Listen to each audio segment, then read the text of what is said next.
keeps rising. More than £816 million has been spent by Premier League clubs so far this summer. United alone have spent £150 million. So United fans, Natalie, not surprisingly, getting in touch with us in huge numbers tonight because we still haven't heard if Falcao is about to cross the line and sign for Manchester United. The clock is ticking. We have less than, 57 minutes to go. James Cooper at United for us tonight. Radamel Falcao, has he signed?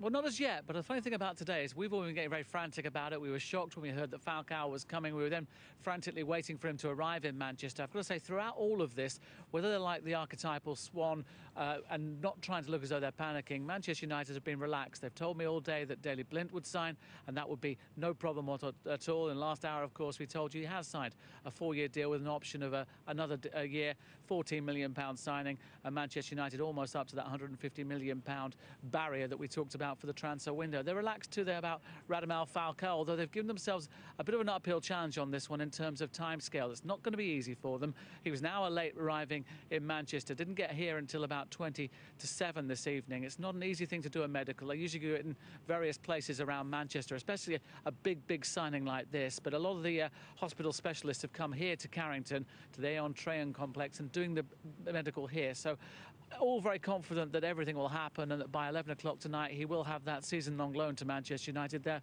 be paying between £5 and £6 million, of course, to his parent club, Monaco. They also have the option of a permanent deal after next season. So no one's telling me anything to be worried about at the moment. They are all very relaxed. We told you also they were talking, certainly at this end of things, about a permanent deal for Danny Welbeck. We know that Javier Hernandez has also joined Real Madrid on a season-long loan. So they are clearing the decks. They are getting people off the wage bill, and it'll just be very interesting to see if anything happens with Tom Cleverley in this closing hour, because there's no doubt about it. It was put to me pretty forcefully that it's down to these players whether they want to stay or go and find football away from Manchester United. And it might be very much tonight that Tom Cleverley has got to decide whether his future lies here at Manchester United or somewhere else. But the big move, and the one that everyone's excited about, just around the corner, and still no indication that Manchester United won't make it. I'd expect Radamel Falcao to be Manchester United's new number 9 around about 11 o'clock tonight. OK, we'll come back to you for that one, James. Before you go, Daley Blind probably back in a Manchester hotel tonight watching our output, but he has signed. What can you tell us about the deal?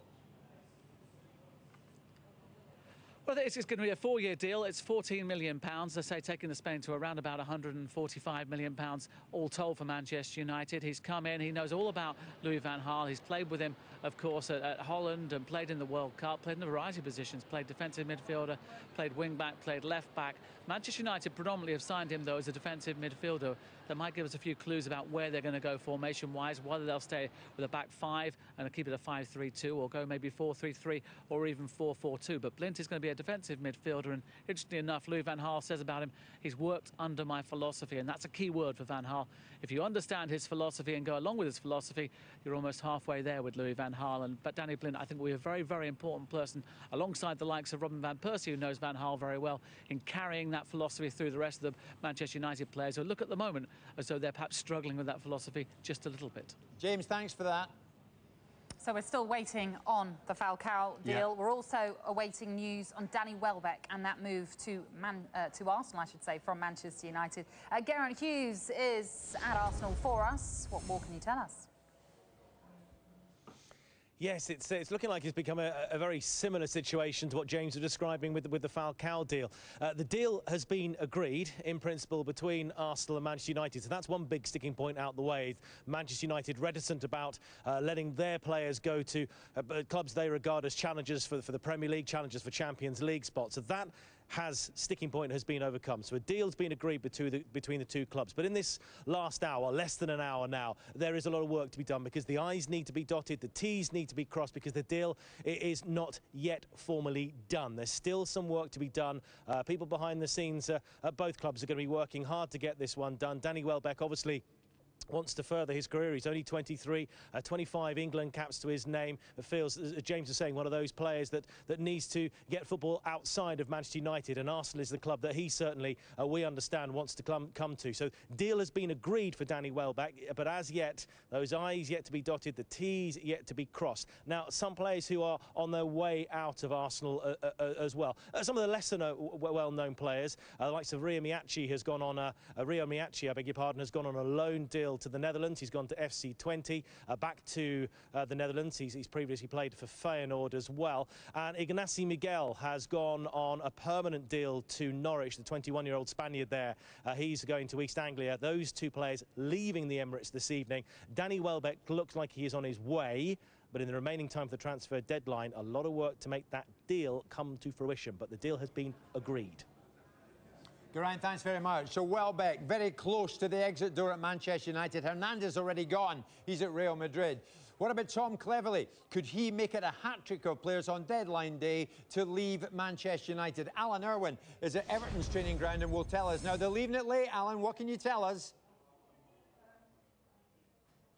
Well, they've left it too late, because I am categorically told now by Everton that there will be no Tom Cleverley deal today on transfer deadline day. We're in the last hour, and I have just spoken directly to club officials here at Everton, and they have told me that there will be no deal for Tom Cleverley. Now, this has been a difficult one throughout the course of the day, because many had been rumouring that Tom Cleverley, of course, wants to play football this season. Aston Villa and Hull City had been in for Tom Cleverley. Villa had been negotiating for a couple of days. Everton, over the course of the last 24 hours, it seemed to have been picking up at a pace that they would be in for Tom Cleverley. And there's no denying that Roberto Martinez is a big admirer of a midfielder that he had on loan while he was at Manchester United. Of course, he went on loan to Wigan and did a good job for Roberto Martinez, who also told us in the summer that he admired him greatly. Great footballer that directly fitted in the ethics of Everton Football Club more than anything else, and if he had the opportunities to buy him, he would try and do so. But it does appear there's been a stumbling block, in such as Everton wanted to bring the player here on loan, as I understand it, but Manchester United wanted to try and force a sale, and there's been a stumbling block somewhere along the way, and there will be no Tom Cleverley at Everton Football Club. That has been confirmed by club officials just in the last couple of minutes here at Everton's training ground tonight. So as it stands, there'll be no incomings, no further outgoings at Everton. They've made 6 purchases in the transfer window. Of course, the biggest of those, Romelu Lukaku's £28 million capture from Chelsea. Samuel Eto'o brought here as well on a free transfer over the course of the past 7 days, scoring on his debut, of course, against Chelsea at the weekend. But as it stands, we're in the last hour, and I'm told by Everton, no Tom Cleverley at Everton Football Club. Alan, thank you very much indeed. So, where are we? 15 minutes to go until we hit the deadline, and now we know that Cleverley is staying with Manchester United. He's not going to Aston Villa. He's not going to Everton, as we've just had confirmed by Alan Irwin. Neil Lennon and Rennie Mullenstein are with Natalie and myself as we're well into this final hour. And Rennie, the deal that many Manchester United supporters are sweating over tonight, Radamel Falcao, do you expect him to be a United player by 11 o'clock? Do you think frantic scenes behind the scenes, and you know the place well up at United, will they get this done, do you think? I'm sure they're going to put everything in place to make it work, but I think they will go, you know, thoroughly through it, because obviously they're going to have a good medical, you know, look at it, and they want to make sure it's right. Absolutely. As Rennie says, a thorough look at the whole thing. This has happened very late, really. The player flying in today in a private jet, Neil, then going to the training ground to try and get it done. It is all pretty frantic, and United want this over the line, don't they? Yeah, I think this is what the deadline day is all about, you know. I think this is what creates the excitement and the interest. Rennie, I couldn't believe it. He told me they've got actual scanners at the training ground. So it's not as if he's got to leave and go to the hospital, which would be the norm for a lot of clubs. They have all the facilities there at Carrington. So I'd imagine this will get done, Jim. If you're Louis van Gaal, are you sweating at this moment, though? I mean, why do clubs leave it so late, Neil? For various reasons, you know. Again, we talk about agents. Sometimes clubs don't want to pay the money for the full month, you know, so they leave it the latest possible because they might get a better deal, you know, and they might get the wages down a little bit. There's so many variables going on, and, you know, it's a case of, as we talked about Danny Welbeck, crossing the I's and dotting the T's. Well, this was Radamel Falcao and his entourage arriving earlier on in the day. It's been a long day for them. It's been a long day for us, Rooney. What happens in a situation like this, Rooney? When you're at United and a player's signing, when it goes right down to the wire like this, are you pretty much kept in the dark like everybody else? I was in my position at that time.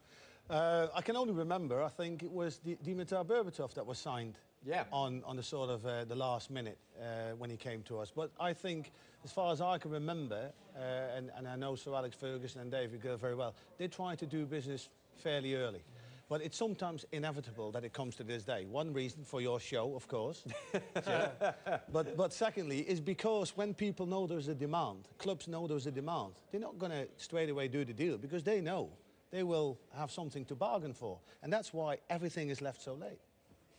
It sure is, isn't it? Certainly. OK, we're going to break away from, because Kate has breaking news of a different kind. Kate? Yeah, that's right. We've got news of a big result for Andy Murray tonight. He's now through to the quarterfinals of the US Open. Straight sets win 5-6.